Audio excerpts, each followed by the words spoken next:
नमस्कार, आप सभी का बहुत बहुत स्वागत है। आप देख रहे हैं सबसे बड़ा सवाल। मैं हूं परवीन शेख। अब स्कूलों में इतिहास वैसा नहीं पढ़ाया जाएगा जैसा दशकों से पढ़ाया जाता रहा है।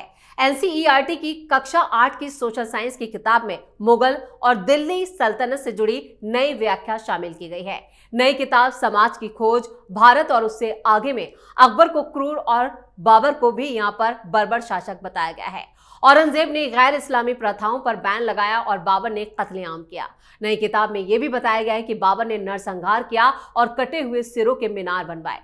अकबर के बारे में लिखा गया है कि उसने चित्तौड़गढ़ में ही 30,000 लोगों के नरसंहार का आदेश दिया और अपने विजय संदेश में कहा, हमने काफिरों के बहुत से किले और कस्बों को जीतकर कब्जा कर लिया और यहां इस्लाम की स्थापना कर दी है। अपनी खूनी प्यासी तलवार की मदद से हमने काफिरों के निशान मिटा दिए हैं, उन जगहों पर और पूरे हिंदुस्तान में मंदिरों को नष्ट कर दिया है। यही औरंगजेब के फरमानों का भी हाल है। ऐसे में सबसे बड़ा सवाल यह है कि क्या मुगल क्रूर और बर्बर थे? इसी पर चर्चा के लिए स्टूडियो मौजूद हैं कैपिटल टीवी के editor in chief doctor Manish Kumar.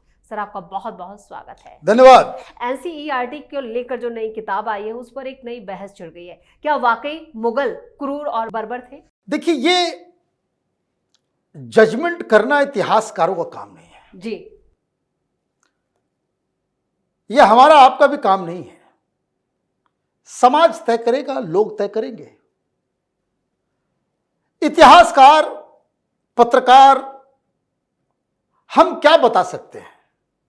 हम आपको फैक्ट बता सकते हैं जी। कि यह फैक्ट है। अब आप उस फैक्ट के आधार पर यह तय कर सकते हो कि वो क्रूर थे कि बड़े बेनिवोलेंट थे, है ना? तो पहली चीज ये कि जो विवाद मचा है, विवाद के मूल में एक वैचारिक द्वंद्व है। हिंदुस्तान का ये सेकुलर जमात जो है, जो पता नहीं सेकुलरिज्म की अफीम चाट के इधर उधर की बातें करता है, वो मुख्य सवाल का जवाब नहीं देता। अब वो ये कह रहे हैं कि देखिए, ये तो बिल्कुल इतिहास को बदल दिया गया, गलत इतिहास पढ़ाया जा रहा है बच्चों को। लेकिन जो फैक्ट है वही सामने लाया जा रहा है ना। तो ये तय कैसे होगा कि क्या फैक्ट है क्या फैक्ट नहीं है? सवाल बस इतना है कि ये जो दिल्ली के अंदर में फला फला मुस्लिम राजा ने ब्राह्मणों को काट के उनके जनेऊ से पहाड़ बना दिया था, लोगों के सिर को काट के सिर का एक पहाड़ बना दिया था, ये बातें आई कहां से? तो ये तो कोई बाबा आदम के जमाने की कहानी तो है नहीं, 400-500 साल पुरानी कहानी है। और बाबर के दौरान क्या हुआ, बाबरनामा है, आप पढ़िए उसको, आप पढ़िए, ये सारा डॉक्यूमेंटेड है। कोई आरएसएस वाले पैदा नहीं हुए थे उस समय, बीजेपी वाले पैदा नहीं हुए थे। उनके कोर्ट में रोज क्या क्या हो रहा था उसकी पूरी डिटेल है, और अच्छी बात यह है कि वो मौजूद भी है। सवाल उल्टा पूछना चाहिए कि ये बातें जो अब लिखी गई है वो सत्य है, वो उनकी ही कोर्ट में दिए गए बयान, उनके द्वारा लिखे गए किताब, उनके ही रिकॉर्ड्स के ऊपर आधारित है। सवाल यह है कि तुमने इसे पहले इन किताबों में क्यों नहीं डाला? अब कोई राजा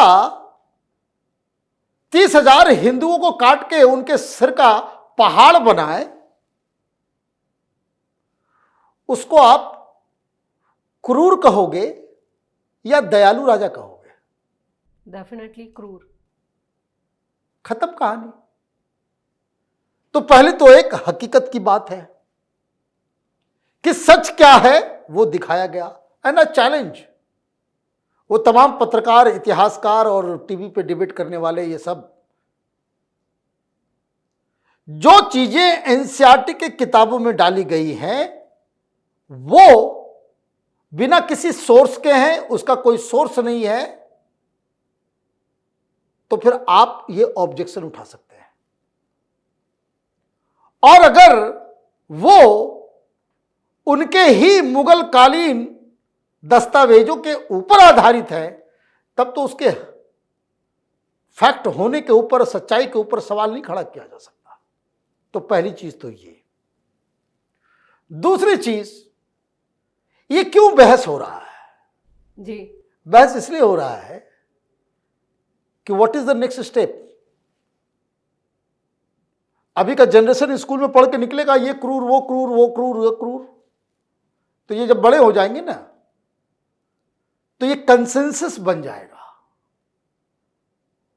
तो ये जो अकबर द ग्रेट, ये जो बवाल जो है ना, अकबर द ग्रेट तो औरंगजेब इतना बड़ा, ये बाबर, ये सबसे पहला रेमिफिकेशन इसका क्या होगा मालूम है?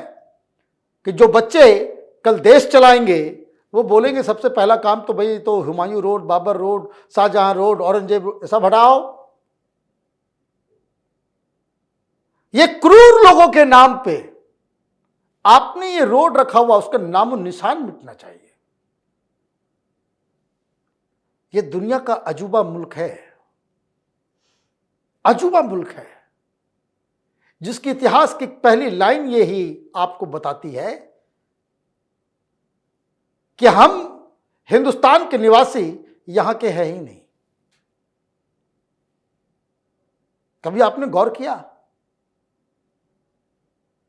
कि भाई हम लोग बाहर से आए, हम आर्यन हैं, बाहर से आए, यही किताब लिखा गया था जी, उसका कोई साक्ष्य नहीं, सबूत नहीं, कुछ नहीं। ये क्यों डाला गया? कि ताकि आपको इस देश से, इस मिट्टी से, इसकी संस्कृति से, इसके इतिहास से कभी प्रेम ही ना हो। किराएदार हैं हम, अपनी जमीन, अपना घर और किराए के मकान में जो फर्क है ना, बहुत ही महीन तरीके से हम लोगों के समाज, हमारे, और जितना जो पढ़ा लिखा होगा वो उतना पथभ्रष्ट होगा, उतना दिमाग उसका घुमा हुआ होगा। ये छोटी सी चीज है। ये बताते भाई कि रोमिला थापर और ये वो जितने भी बड़े इतिहासकार, डीएन झा से लेकर के पता नहीं कौन कौन, किसी ने कहा कि ये भूमि हमारी है, हम यहीं पैदा हुए, यही हमारा वतन है, यही के हम ओरिजिनल लोग हैं? नहीं।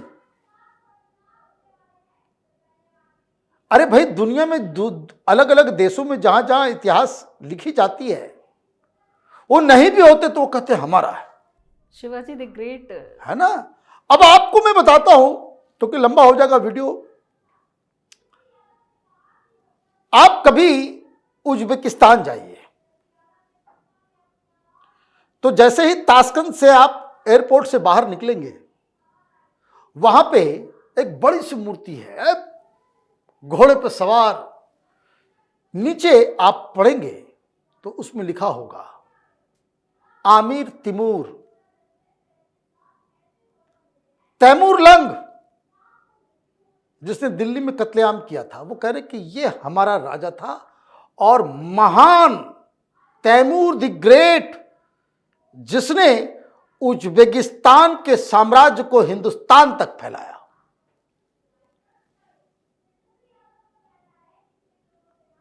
आगे थोड़ा आप बढ़ेंगे तो आपको एक और मिलेगा बड़ा, उसके लिए तो संग्रहालय है, बाबर द ग्रेट, आमिर बाबर। तो बाबर कौन है? बाबर उज्बेकिस्तान का नेशनल हीरो है। हम यहां सिर पे लेके घूम रहे हैं, हम यहां सिर पे लेकर के घूम रहे हैं, और यहां के चिट्टू पिंटू लोग, ये मौलवी मौलाना, अब बाबर की औलाद है। मूर्खों की कोई कमी है? दो वाक्य बताऊंगा, वीडियो एंड करूंगा। बाबर मरा कहां? बाबर मरा आगरे में। जी। बाबरनामा में वो पहले वो बोल दिया था, बाबरनामा में उसने लिखा है एक ऐसी घटिया जगह पे मैं आ गया, यहां चारों तरफ बदबू है, लोगों से दुर्गंध आती है, यहां के साग सब्जियों में कोई स्वाद नहीं है। ये फरगना वैली से काबुल आया, काबुल में राज कर रहा था, उसके बाद वो हिंदुस्तान पर अटैक करके यहां का राजा बना था। तो काबुल में इसने अपने लिए एक गार्डन बनाया था। तो उसने अपना मरते मरते आखिरी विश यही दिया था कि काफिरों की इस जमीन पे मुझे मत दफनाना, मुझे मेरे मुल्क में दफनाना। और कोई हाईवे नहीं था उस समय, 13 से 14 दिन लगे थे। आगरे से उसको उठा के ले जाया गया वहां। वो काबुल में एक गार्डन है, थोड़ी ऊंचाई पे, पूरा काबुल वहां से नजर आता है। वहां उसको दफनाया गया और उसका भी डिटेल है कि पूरा सड़ गया था उसका बॉडी। और इंदिरा गांधी वहां जाकर के फूल चढ़ाते थे कि यहां आए तो बहुत ही सोलेस मिला है ना। तो जो व्यक्ति हिंदुस्तान की सारी चीजों से, जनता से, जमीन से, फल से, फूल से, यहां के वातावरण से इतनी घृणा करता था, वो तुम्हारा नेशनल हीरो तो हो ही नहीं सकता। वैसे भी वो नेशनल हीरो उज्बेकिस्तान का है। इसी तरीके से तमाम लोग, कंपटीशन था सबको गाजी बनने का। गाजी का मतलब जानते क्या होता है? गाजी का मतलब यह है कि वो शख्स जो इस्लाम के प्रचार प्रसार के लिए लोगों को मारता हो, युद्ध लड़ता हो, ही बिकम्स अ गाजी। सब गाजी हैं ये लोग। और हिंदुस्तान के मुसलमानों को तो वैसे भी ये शाहजहां फाहजहां को उठा करके बाहर फेंक देना चाहिए। लाल किला बनवाया, जामा मस्जिद बनवाया, पूरे हिंदुस्तान में उसको एक भी मुसलमान नहीं मिला कि उसको वहां का इमाम बना सके। यह बकायदा शाहजहां के कोर्ट का ऑर्डर है कि हमने बहुत कोशिश कर ली, यहां पे बेवकूफ लोग, यहां एक भी मौलाना काम का नहीं है। या आप करीम खाते हो ना, करीम, कहां से आए ये लोग? ये खानसामा था शाहजहां का, इसके परिवार, इसके पूर्वज। यहां का खाना भी नहीं खा पाते थे ये लोग, वो वहां से उठा के लाया समरकंद से,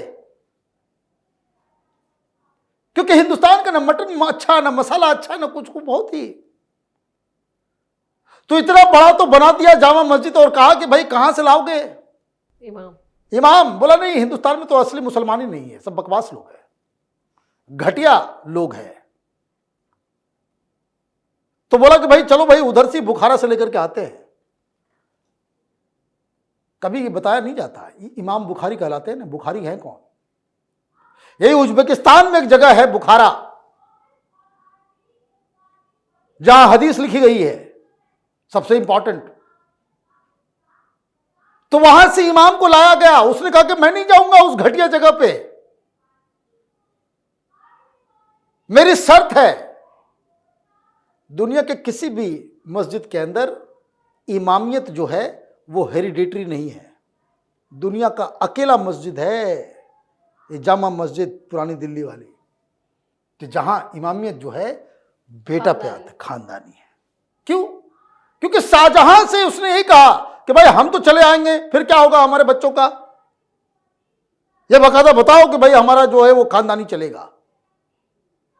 तो बुखारा से लेकर के लाया गया। तो ये इतिहास बदलना चाहिए या नहीं बदलना चाहिए? सही बताने की आवश्यकता है या नहीं है? हैं? ये वही लोग इसको गलत बता सकते हैं जो घटिया किस्म का नशा करते हैं सेक्युलरिज्म का। चलिए, इस तमाम जानकारी के लिए और सटीक विश्लेषण के लिए आपका बहुत बहुत धन्यवाद। धन्यवाद। तो एनसीईआरटी की किताबों में बदलाव को लेकर शिक्षा जगत, इतिहासकारों और राजनीतिक हलकों में बहस और विरोध की लहर दौड़ पड़ी है। एनसीईआरटी की नई सोच, नई किताब और बदलते भारतीय इतिहास का सच है। स्कूली किताबों में इतिहास को लेकर बड़ा बदलाव किया गया है। एनसीईआरटी की कक्षा 8 की सामाजिक विज्ञान की नई किताब में मुगल शासकों के धार्मिक फैसलों, सांस्कृतिक योगदान और क्रूरता की भी व्याख्या की गई है। ये किताब 2025-26 के सत्र से स्कूलों में लागू होगी, यानी अब सही इतिहास की जानकारी मिलेगी जो अब तक छिपाया गया था। इस खास शो में इतना ही। वीडियो कैसा लगा कमेंट करके अपनी राय जरूर दें। वीडियो को लाइक करें, शेयर करें और कैपिटल टीवी को सब्सक्राइब जरूर करें। धन्यवाद।